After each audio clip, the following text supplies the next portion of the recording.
போது அப்படியே உட்காந்து பார்த்துக்கிட்டே இருப்போம். அது நைட்டு தூங்கும்போது பார்க்குறோம். காலையில எந்திரிக்கும்போது பார்க்குறோம். இருக்கிறதுலே மோசமான ஒரு விஷயம், சோசியல் மீடியா அடிக்ஷன்ல நைட்டு தூங்கும்போது பார்த்துட்டு, காலையில எந்திரிச்ச உடனே பார்க்கிறதுன்றது மிகவும் மோசமான ஒரு அடிக்ஷன்.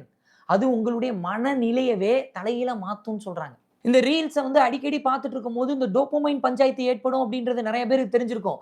ஆனா, அது கார்ட்டிசால் அப்படின்னு சொல்லிட்டு ஒரு ஸ்ட்ரெஸ் ஹார்மோன் வந்து இருக்கு. அந்த ஸ்ட்ரெஸ் ஹார்மோனையும் அதிகப்படுத்துது. நான் ஏற்கனவே சொல்லியிருந்தேன் பார்த்தீங்களா, ஒரு நபர் 1 மணி நேரத்தில 50 பேர பார்க்கும்போது கம்பேர் பண்ணியே சைக்காலஜிக்கலா ஒரு ஸ்ட்ரெஸ் வந்து அவங்களுக்கு ஆளாகுறாங்க. இந்த டோப்பமைன் அப்படின்றது உங்களுக்கு ஏற்கனவே தெரியும். நம்ம ஆதி காலத்தில இருக்கும்போது வேட்டையாட போம்போது, விலங்குகள வேட்டையாடும்போது அந்த டோப்பமைன் அப்படின்ற ஹார்மோன் வந்து உதயமாகும். அது உதயமாகும்போது மறுபடியும் போய் வேட்டையாடு அப்படின்னு வந்து சொல்லும். ஏன்னா, அது நம்மளுடைய பசி. அது ஓடி போய் வேட்டையாடும்போது அது உடலுக்கும் சரி, மனசுக்கும் சரி ஒரு தெம்ப வந்து கிரியேட் பண்ணுச்சு. அதுக்கப்புறம் இனப்பெருக்கங்களை உருவாக்கும்போது, உடலுறவுல இருக்கும்போது இந்த டோப்பமைன் அப்படின்றது வெளிய வந்துச்சு. ஸோ இந்த 2 நிகழ்வுகள் ஏற்படும்போது அடுத்த தலைமுறையை உருவாக்குவதற்கும், நம்ம தலைமுறை வந்து ஹேப்பியா உயிரோட இருப்பதற்கும் இந்த டோப்பமைன் அப்படின்றது சப்போர்ட் பண்ணுச்சு. மத்த நேரத்தில ரிலாக்ஸா இருந்தோம். ஆனா, இந்த ரீல்ஸ் யுகத்தில நம்ம ஃபோன பார்த்துக்கிட்டே இருக்கும்போது, கேம் ஆடிக்கிட்டே இருக்கும்போது, அதுக்கு அடிக்ட் ஆகும்போது, இந்த டோப்பமைன் அப்படின்ற ஹேப்பி ஹார்மோன் வந்து வரும்.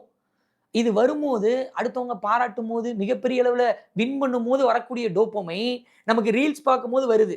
நம்ம ஒரு ஆல்கஹால் சாப்பிடும்போது, ஒரு ஸ்மோக்கிங் பண்ணும்போது டோப்பமைன் வந்து ரிலீஸ் ஆகும். அது வந்து இந்த ஃபோனுக்கு அடிக்ட் ஆகும்போதும் ஏற்படும். அப்ப ஃபோனுக்கு அடிக்ட் ஆகுறது அப்படின்றது உங்க வீட்டு குழந்தைகள் அதிகமாக ஸ்மோக் பண்றாங்க அப்படின்றதுக்கு ஈக்குவல் தான் அப்படின்றத புரிஞ்சுக்கணும். இன்னைக்கு இந்தியால இருப்பவங்கள்ல 44% பேர் ஸ்மார்ட் ஃபோனுக்கு அடிக்ஷனோட இருக்கிறாங்க. நான் உட்பட.